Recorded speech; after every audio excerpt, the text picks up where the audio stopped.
Hi, this is Andrew, and this is Keen On, the daily now.tv chat show with some of the world's leading thinkers and writers. Hello, everybody. It is Thursday, July the 27th, 2023. Yesterday, did an interesting show with a first-time novelist, Ben Perkett. Has a new book out called The Men Can't Be Saved, a provocative title about man's struggle, or a certain man's struggle in contemporary capitalism. Got a good review in today's Washington Post, describing the central character in the Perkett book as a bumbling man-child. Could have felt at home in a novel by Philip Roth. Actually, I don't think he would have felt at home in a novel by Philip Roth, and we talked about that with Ben Perkett. Anyway, it brought to mind, some of you may be surprised with this connection with the Oppenheimer film, the Christopher Nolan movie that's getting a huge amount of attention. We did a show about Oppenheimer with my guest today, Olivia Rutigliano. She's the film critic of LitHub. And we talked about Oppenheimer as a male, and perhaps in some ways the treatment of Oppenheimer in 2020s as a reflection of our current preoccupation with masculinity and what it means to be a male. As it happens, there was an interesting piece in Variety this morning. Cillian Murphy, who played Oppenheimer, described him as a naive and suggested that he's open to playing a Ken in Barbie 2, which of course brings to mind the other big film of July 2023, Barbie, in some ways even bigger than Oppenheimer.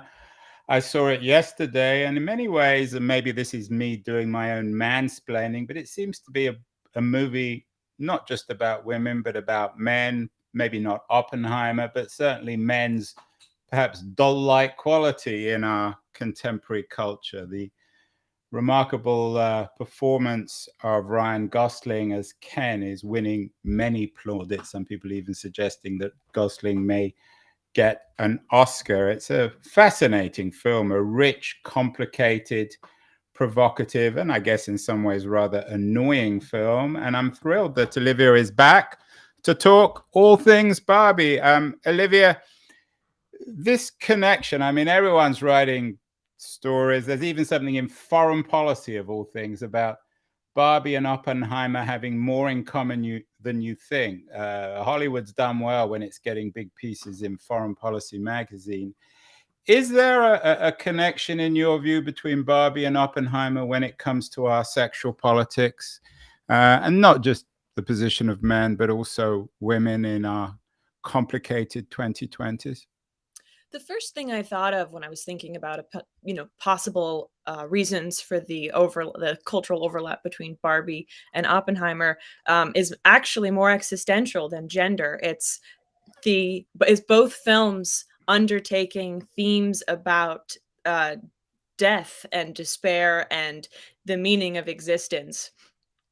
Obviously, Barbie and Oppenheimer are literally different stories in that Barbie is not about building a bomb that can eradicate humankind, but it shares Oppenheimer's investment in understanding humans and the tools they have to build societies that can destroy, in addition to societies that can facilitate advancements and ideas and whatnot. Barbie is very upfront. It's not a subtle film, and that's okay. Barbie is very upfront about its curiosity about gender relations, specifically the way women are treated by society and the way men are treated by society. Oppenheimer is, I think, less interested in the specific dynamics of gender as its pink counterpart. But I do think that both films share a curiosity about characters who are put into certain roles and boxes based on their gender, particularly their female gender. In Oppenheimer, there are a few key moments that key us into the inequalities that women are facing in the 1940s. And in a way, sort of timelessly, Emily Blunt's character is a biologist who winds up being known mostly as Oppenheimer's wife, who has to undertake childcare duties that she's not emotionally prepared to do. She's bored because she's not doing anything stimulating. A lot of the wives of these scientists, who are scientists themselves, wind up as secretaries on the base. There's a scene in the film that was very salient to me that I referenced in our previous conversation, Andrew, in which a woman who has done coursework at Harvard in the chemistry department is asked if she knows how to type in order to be a secretary. And she jokes that must have not been on the curriculum in the graduate chemistry coursework she was undertaking at Harvard. And so Oppenheimer says, put her on X team, put her on the chemistry team. But there are, these little moments that sort of fleck the film with a knowing gender-based critique of modern society. And I think moments like that put it in an interesting conversation with Barbie.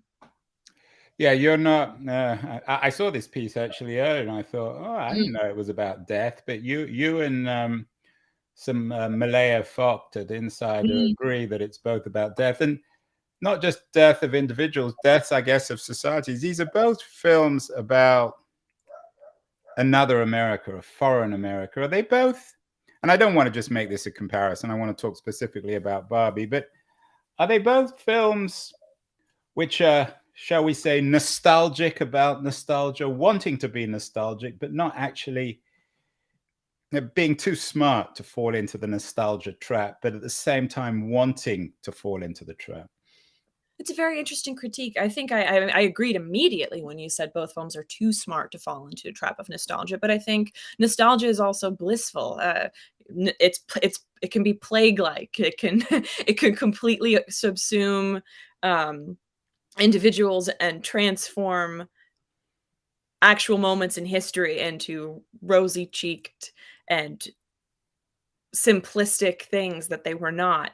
I think of the movie Pleasantville, which is about black and white TV shows like Leave It to Beaver and the Donna Reed Show and other impossible and feminist disasters of TV from that era. And it's about characters from the modern world who wind up in a TV show like that and who bring color and feeling and verve and passion and literature and art to the society, reading the over nostalgia for a simple world as actually a kind of fascism, a gray colored fascistic world that doesn't allow for expression and rebellion and other things that are important to the human experience.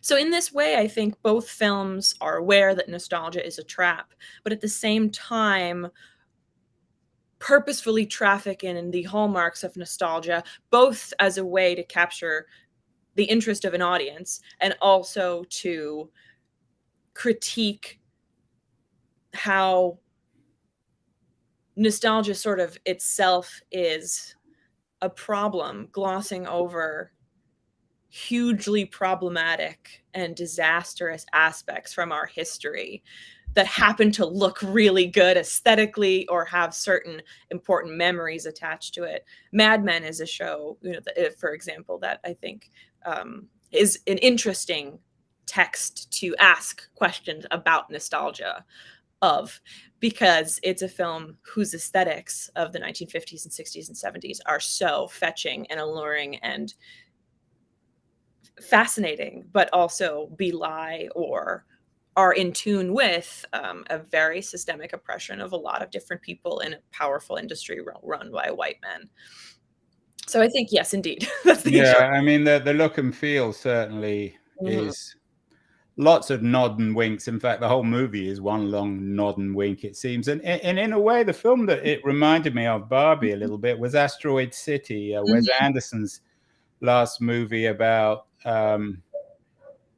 another I guess I don't know what you would call it, a film, a sort of an ironic film about another America. Do you think there were elements of Anderson in this film, or perhaps Anderson had elements of Barbie and Asteroid City.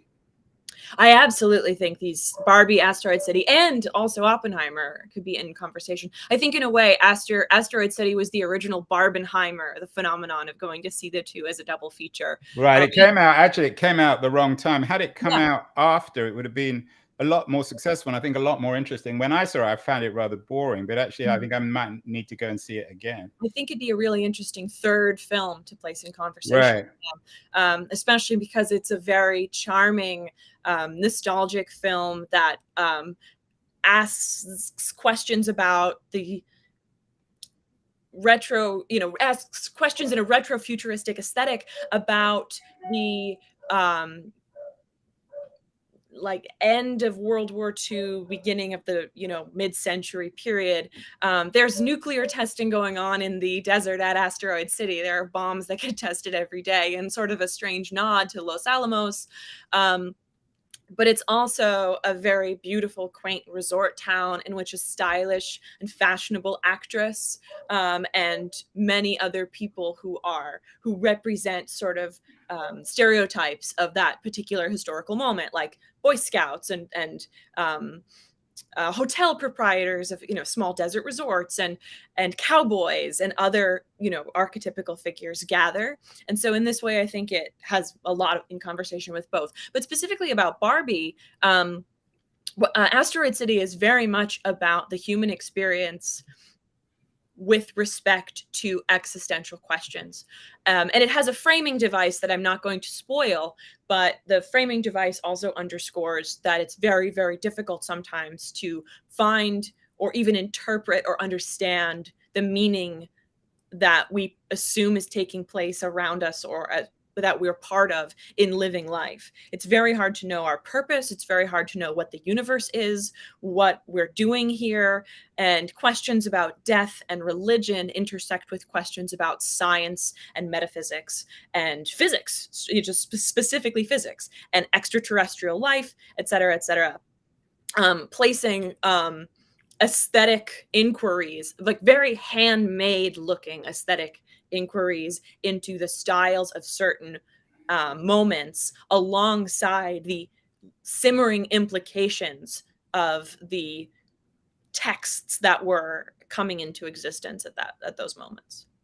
At what point do you think, in what context do you think Barbie might be the next chapter of Gerwig's, well, it's not her movie, she was in it, White Noise, made by her partner, Noah Baumbach? They're a team in many ways, and I guess they had a lot of fun in terms of the sexual politics, given that they're collaborators. There was a lot of white noise. I mean, Barbie is just white noise, not necessarily in a DeLillo-esque way, but it's just pure white noise, for better or worse, isn't it? Well, it's ubiquitous. I mean, the Barbie phenomenon, the Barbie, half century has been with. Barbie was born in 1959. She's a boomer. And she's relatively new in the world, and yet she has been the backdrop to some of the most interesting and also complicated aspects of the late 20th century, the early 21st century, and been part of conversations in negative ways and positive ways, has fomented things that have been both negative, positive. I mean, so, Barbie's omnipresence cannot be ignored. So in that way, it's sort of white noise-esque. But in terms of that literal text and what Greta Gerwig's career might be moving toward, I thought it was wonderful that she appeared in Noah Baumbach's White Noise, because we haven't seen her act in a while. She made Lady Bird, she made Little Women, but we've sort of been robbed of the delights of the on-screen Greta Gerwig that we were treated to in the 2010s. But Lady Bird and Little Women and Barbie are sort of all in conversation, because they're all films that seek, regardless of time period. They're three films set in completely different time periods. You have Lady Bird, which is set in an early millennial 21st century. Obviously, Little Women is an adaptation of Louisa May Alcott's famous 19th century text. And then Barbie, which takes place in the 2020s, but also in this sort of imaginary netherworld that is itself 60 plus years old. So even though all three films are temporally and spatially distinct, they're all about the experiences of women, young women, and their mothers as they understand or come to try to understand themselves and their place in the world, and specifically their place in the world when it is difficult for women to have opportunities and possibilities that should be easier for them to have. But it's very much about girls grappling with questions that make them angry or frustrated or scared or sad, and how they look to their mothers, and their mothers are also experiencing similar things. There are films that are not only for young women, but they're also specifically for a generation or many generations of women who have been mothers, or who have been the age of mothers, or who have aged and who are encountering similar questions that they have when they were girls. And I think the Gerwig's films are very much about allowing adult women to experience texts and messaging that they would have experienced from the things they watched, or the toys they played with, or the books they read as children. Yeah, it never occurred to me, but she was also involved with Anderson's Isle of Dogs, which was another interesting film. And actually, I thought in Barbie, one of the more interesting and memorable features of the film was the relationship between the mother and daughter. Barbie, of course, doesn't have a mother or daughter. She's all of our mothers and all of our daughters. But there was an interesting representation of Hispanic mother and daughter that I thought was much more grounded and realistic than the rest of the film, and yet kind of worked. What did you think? I thought, well, first of all, I thought America Ferrera's performance was wonderful. And although Ryan Gosling and Margot Robbie are deservedly receiving plaudits for their performances, I think America Ferrera's performance is the soul of the film, and that she deserves to be lauded for this performance tremendously. I think it's the best of her career. I think she's an extremely talented actress and capable of demonstrating unbelievable sincerity. I thought the relationship between Really sorry to jump in here, but that sincerity, of course, is in such vivid contrast with Barbie. Yeah. I wonder whether that makes it harder or easier to be sincere if you're playing opposite Barbie. Well, I thought, oh, and I have so many things I want to say now. I'm just going to answer this very quickly, and then I'll go back to the original. Okay, go on.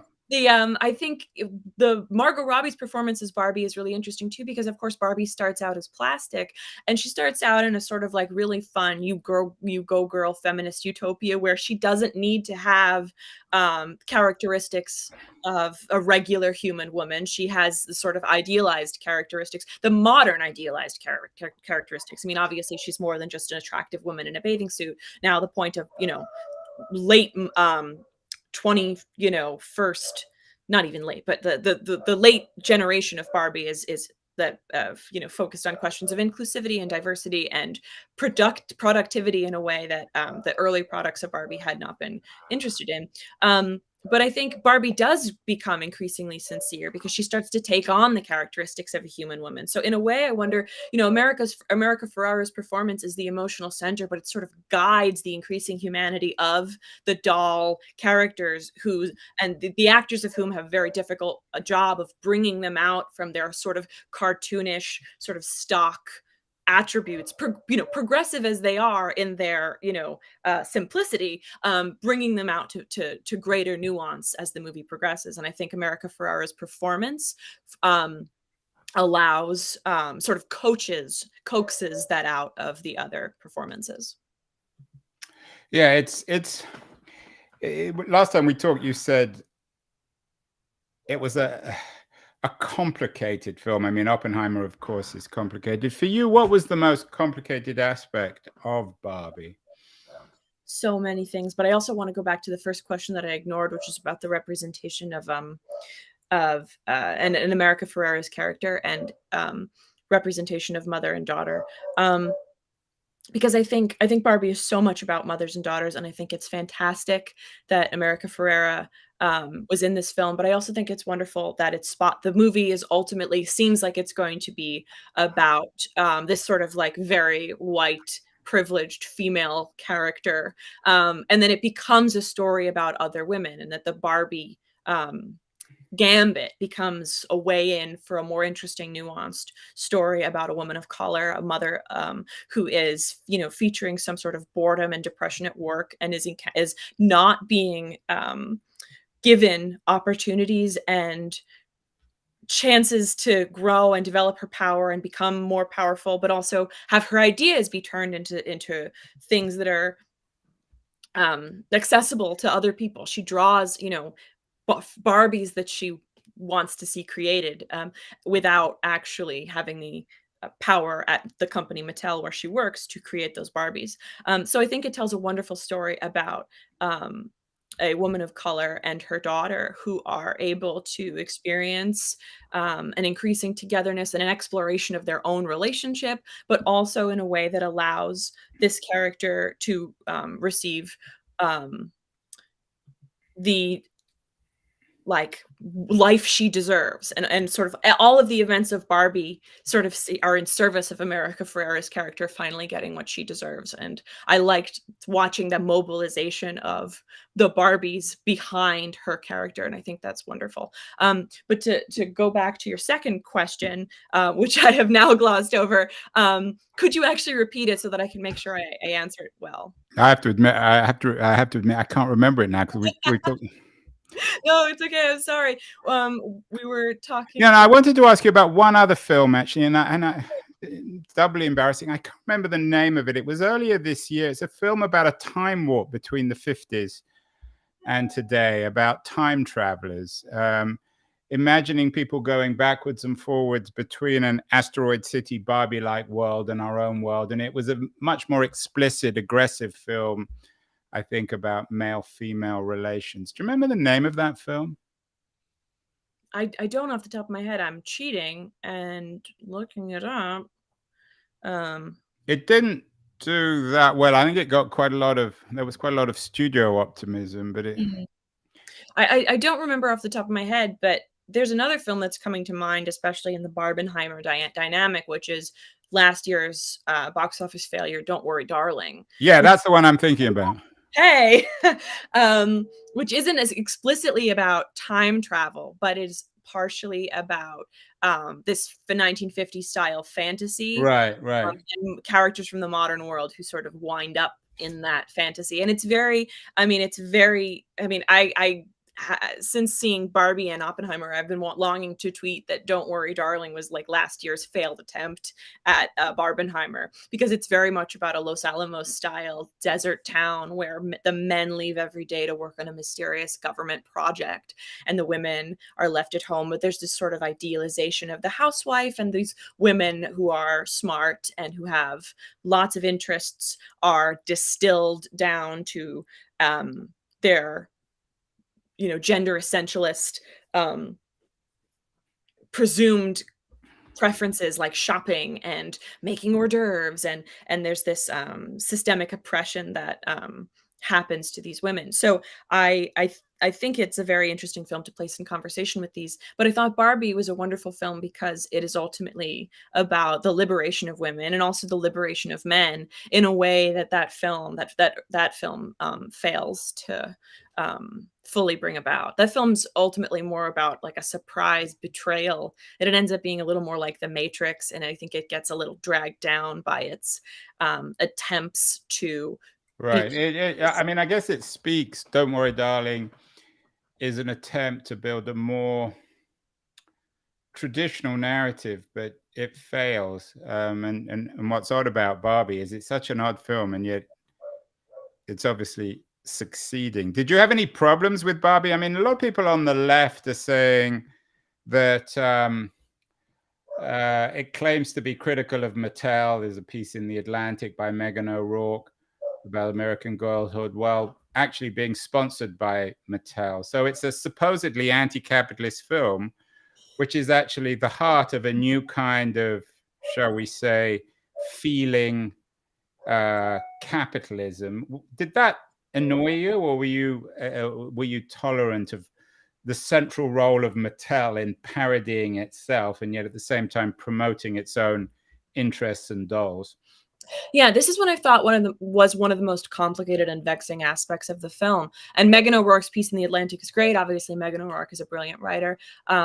And I think she captures the fascinating contradiction at the heart of Barbie, which is partially being a parody of Mattel that attempts to supersede in its own narrative, attempts to supersede the sort of problematic plasticity of Barbie's legacy and become a story about women, while it ultimately needs the sponsorship and or like aegis and permission of Mattel in order to proceed. And we've heard lots of stories from sets where the Mattel executives wanted to act certain scenes and Margot Robbie and Greta Gerwig had to bring them to set or beg them or do whatever they could to convince them to keep certain scenes in.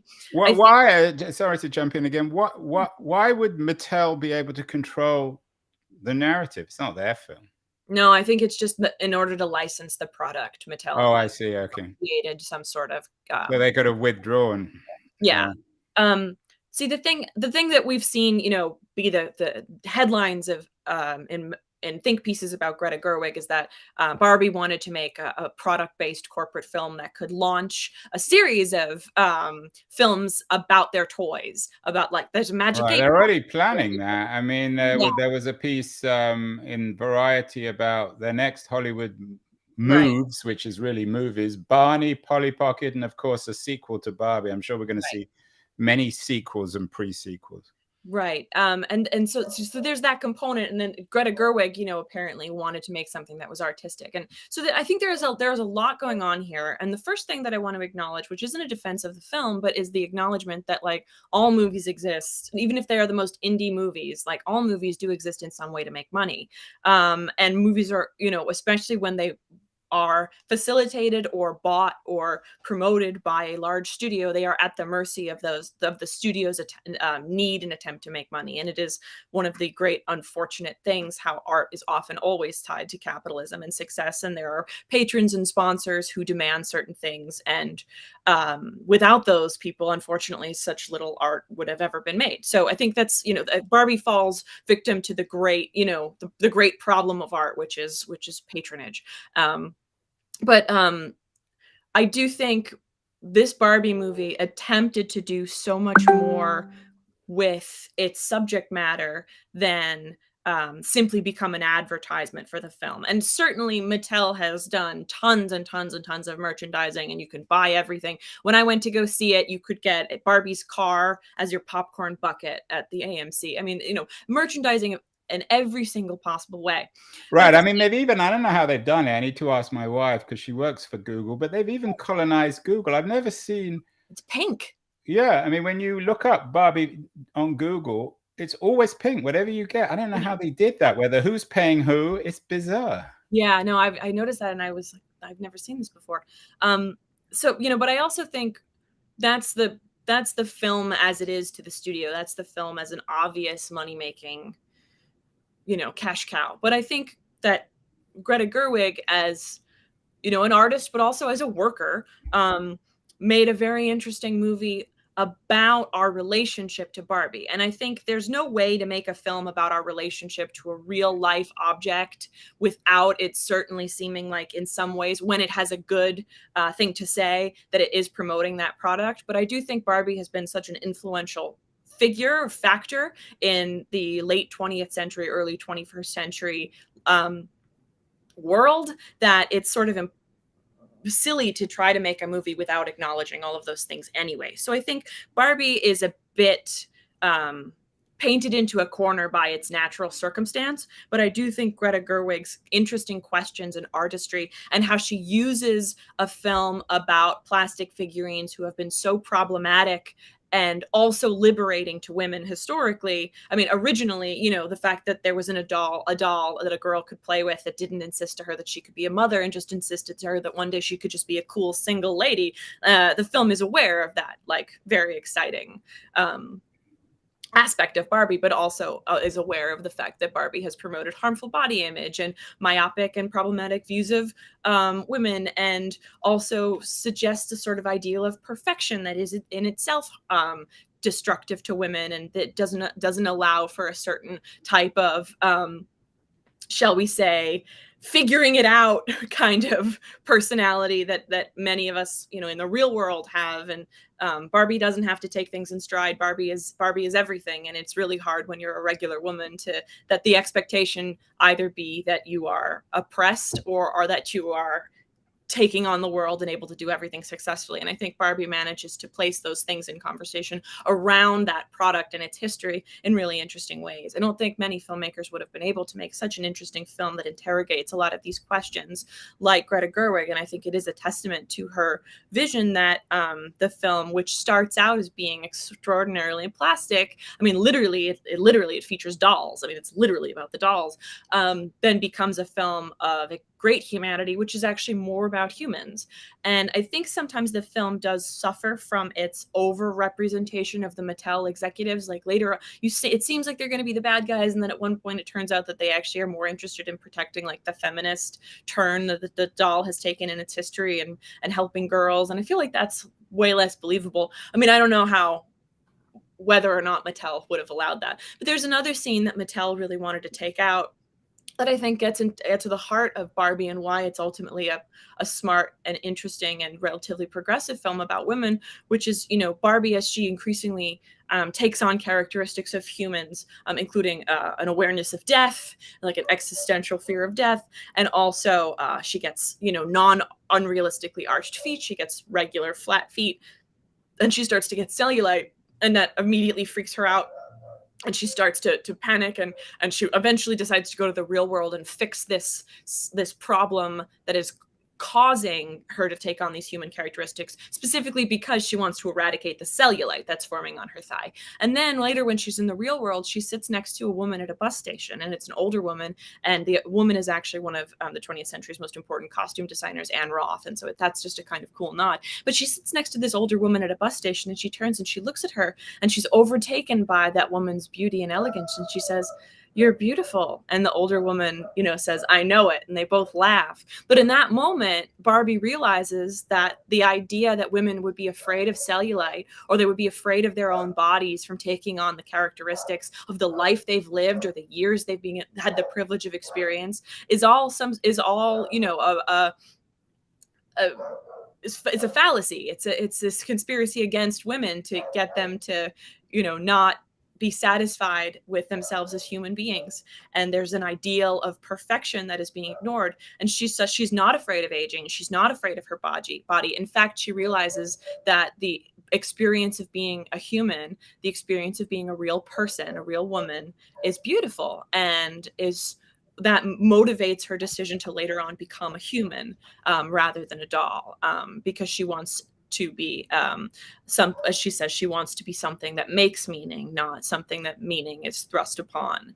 And I think that's a really lovely and probably the best case scenario for a movie that is ultimately chained to its corporate sponsorship in some way, that it still allows the reminder that women are not objects, and that women should be allowed to decide meaning and decide what it means to be a woman without any other oppressive labeling or control. Best Olivia, case. thinking about all this aloud, it seems like an odd film about a doll, an iconic or culturally iconic doll who comes to life and enters the human world. Surreal, bizarre, and all the rest of it. And yet, in a particularly odd way, it actually is a much more relevant film, I think, for our age than perhaps Oppenheimer or Asteroid City, or even Don't Worry, Darling. They're all dealing with the same issue of our cultural politics. We're on the brink of the 2024 election. Trump may win the nomination for the Republicans, or DeSantis. DeSantis in particular would hate, I'm guessing, Barbie. He's already declared war on Disney, and Disney is another version of Mattel in many ways.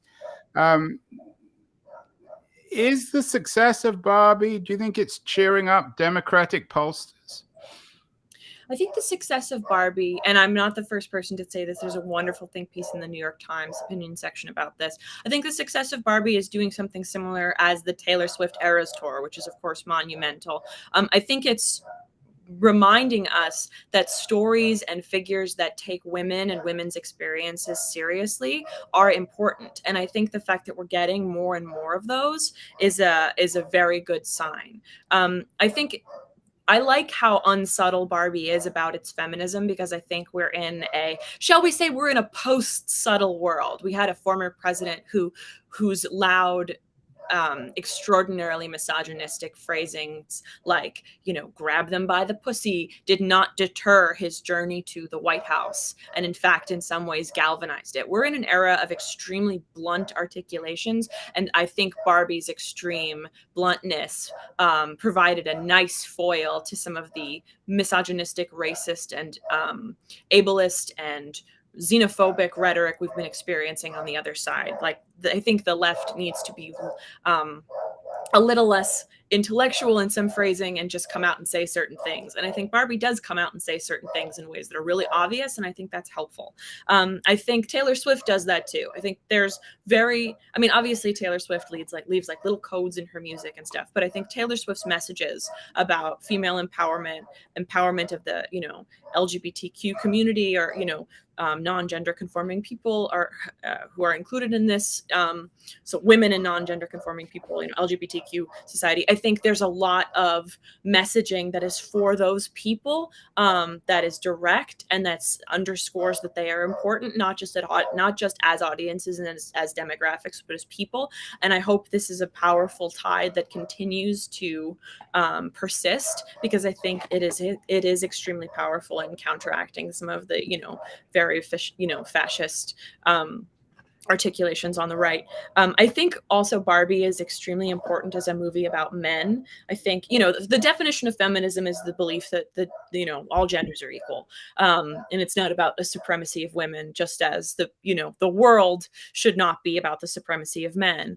And I think there's a really interesting part of Barbie aspect of Barbie where Ken, who was invented as an accessory to Barbie, Greta Gerwig referred to the later accompaniment of Barbie by Ken as a reverse Genesis story, just as in the Bible, Barbie, I'm sorry, just as in the Bible, Eve was made from Adam's rib, so in the Barbie universe is Ken coming into existence to augment Barbie. Greta Gerwig, I think, said to burnish Barbie's position in our eyes, or I'm paraphrasing.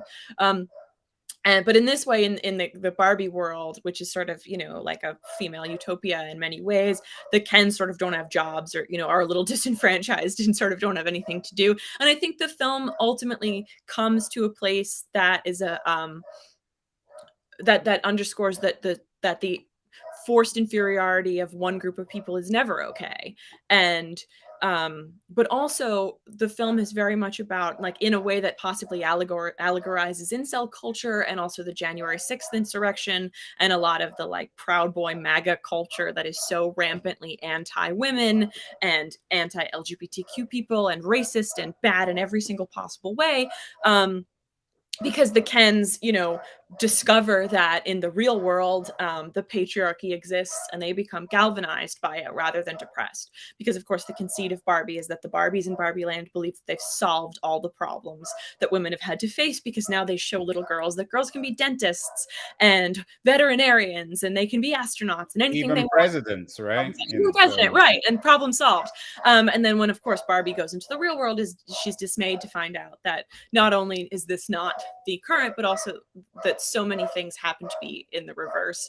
And Ken is galvanized by this and goes and brings back the triumph of men to Barbie Land, and then all the men sort of attack the Barbie led female world and dismantle everything they've written and created and built. And in a way, it seems to suggest like a sort of rollback of women's rights that does exist in our cultural moment, including like the rollback of bodily control and abortion rights. And I mean, the film doesn't say any of this literally, but it's sort of clear in the fact that these Barbies who have done so much are now being forced to have decisions made for them by these Kens, and the Kens are just one group of people. There's also Alan, who's a good guy in in Barbie Land, and he's also tough. He has a fight scene, and it's the best scene in the movie. Yeah, You know, that fight scene was yeah, memorable. all of Ken's clothes fit me. It's amazing.